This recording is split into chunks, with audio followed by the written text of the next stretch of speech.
Hin deebine gaafiin kee. Waa'ee keenya yoo itti dhiisan sila naman dhiisu dubbii keenya takkan taane. Namni akkamitti hojjeta cubbuu hojii seexanaa? Ana kan na yaachise dhugaa dhabuu kee kana. Ani taa'ee yoo yaadu yoo tilmaamu waan jettu shakkiin qabu har'allee Oromoo eessa jirtu? Har'as akkuma kalee bakkuma kalee jirtu ammas akkuma durii wal qoqqoodduu walirtu. Garaa galata hin qabneef garaa wal madeessitu faayidaa baran dabarree fallayyaa wal geessitu. Wal waliin mari'attu wal bira teteettanii moo kophaa kiyya naawayyaan garagara deemtani. Waanuma baratameen madaa keenna horfanii akkuma baratame ammas nutti kolfanii. Kolfa isaanii ilaalaa isin waliin kolfitu yoo isaan nutti sirban isin waliin sirbitu. Irra keessa fakkeessaa argaa walii jibbitu moo keessa walii ilaalaa madaa walii irbitu. Quba ol qabduu laata ollaan ollaa gargaartu dagoo walii yaatanii mana walii ijaartu. Yoonni tokko beelee waanuma qabdan irraa qimmiiduu walii laattu moo lakki anaan hanga'uun bira teettanii nyaattu. Gaafa namni rakkate rakkataa rakkoo baastu moo rabbi si haa gargaaru jettanii itti qoostu. Madaa quba miilaatiif mudaa muddiin dhiitayaa haquma dubbadhaati garaan garaaf hinnayaa. Qaamaan gargar jiraannus qalbii wal keessa jirra an dhagayuu barbaada waa'ee keenya sinirraa. Boqonnaa waa argatee kan guyyaaf halkan joore imimmaan haadha Oromoo imimmaan harmee qoore. Haati ilmoo guddiste bara meeqa rakkattee guyyaa tokkoofis ta'u gammachuu waa argatte. Gadaamessi lammata ilmoon baadhuun kakate yaada jijjiireera moo kakuu haarawanfate. Kuumamee fayyeeraa lafeen cabeef meelate dukkanni bara durii bare'ee moon dheerate. Akkamii hagan deeme duuti nurraa dhaabate moo inni safuun beekne isaa qaanfalmatu dabalee galaafate. Ani baay'ee yaadee raqeen keenya akkam taatee akkamitti akka jirtu. Natti maanan dhoksinaa sirritti eeggatartu moo mana ona dhiistanii cidha ormaa hiriirtu. Imaanaa jaallan kennaa eegaa jirtuu baattanii moo ana maaltu dhibeen faayidaan jijjiiraartani. Oduu aanaaf gandaatiin galfata galaafattu moo faayidaa fi amantiin gargar nun baasu jechuu waliif dhaabattu. Akka soban jaalanne ana sirritti beektu na sossobuu yaalinaa. Madaala haqaa irratti dhugaaf soba fuutanii waliin hin madaalinaa. Osoma jennu garuu kan haga lubbuun jiru anuun beeka yaa firaa.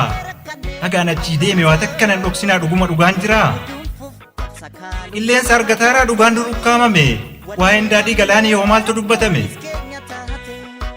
Isin ilmaan Oromoo haqa saba keessanii eegsisuuf hojjetaartu ifa baasuuf yaadaartu moo haadduu qarri doomeen abbaa ilma keessanii sammuu keessa haadaartu. Akkami akkaataan isaa qajeelaan sirrii jiraa inni dabe qajeelee moo dabaatu qajeelaan anatu sirrii jira jedhee dabsuu kajeele. Turree jaallan ganama dhiigaan nu tattaraaran dhiigaan balleessaartanii moo imaanaa jaallanii numatu galmaan gayaa wal jajjabeessaartanii. Ani akkitti beeku ilmaan jaatanii alii ijoolleen Taaddee Birruu ijoollee sodaa malee gaafii mirgaa gaafattu.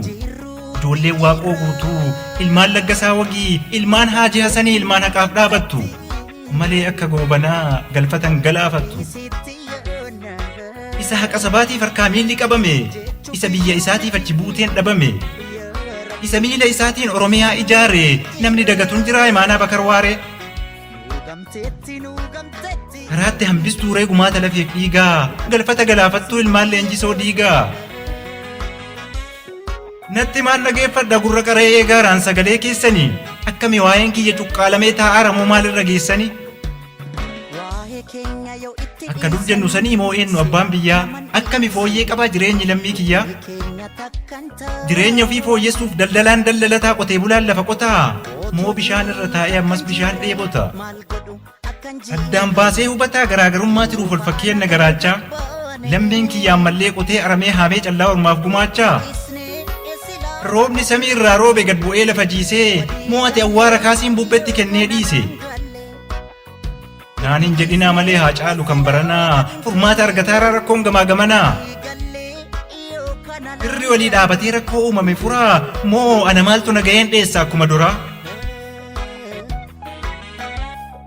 Yoo tokko aduun gube gaaddisa walii ta'a gaafa hangafni dhufe quxisuun jalaa ka'a. Yoo inni tokko dhibame dhukkubbii walii beekaa, yoo tokko sakaalame sakaallaa walii hiikaa. Biqilee guddataaraa jaalalli ollaaf firaa, akka durii kabajaaf ulfinni gadaa jiraa. Akka obbo Boonsamoo afaan keessaniin boontu aadaa ilma caalfattu. Dubartoonni wayyooma dubartoota kabajuu jaarsa biyyaa saalfattu. Jettee gaafilee kanneen akka ati gaafattu ummanni tolchee beeka. Garuu dhugaa kee dhabee duudhaaf qaroo dhabeessis yoom laata jedhee eega. Dhuguma yoom laata kan dhugaan dhugaa ta'u, yoom dhufa laata barri kan garaan garaaf na'u. Yoom sobni soba ta'ee dhugaan abbaaf murama, ima eegna ni eegna mee yoom dhugaan himama.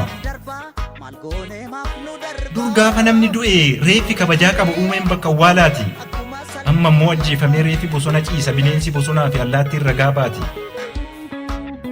Ijaa gurraaf hin tolu wanti nu guyya guyyaan arginuu fi dhageenyu. Namni du'ee dhageenna, nama du'e argina maaf akka du'e hin beekne. Namni waan isaan beekne takka gaara ol bayi, takka qilee gad bu'i jechuun nama ajaja. Isa dachee kanarratti amaaru yoo laalte jedhimee yoo naan jette hidhamuu nu kabaja. Waan sobaaru yoo seete gaafadhu abbootii gadaa, gaafadhu haadha siinqee. Hacee dhugaa siin jedha waggaa lama guuteera osoo hin deebiin gaafiin kee. Eeyyan dhugaa siin jedha hin deebine gaafiin kee inni siif gaafatame. Akka ati namaaf yaadduu fi akka ati namaaf taatu kasii ta'uu dhabame.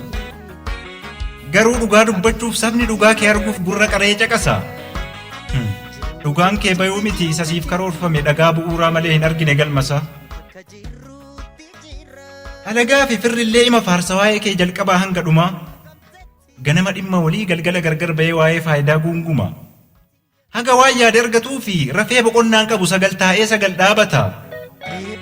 Dhimma dhuunfaa milkoofnan akka biyyee cirrachaa dhugee bishaan waakkata. Waa'een keennan dhumatu ka'umsa hanga dhumaa osoo himuu jalqabne. Bitaacha mirga jenna ol jennaan gadi deemna walii galuu dadhabne.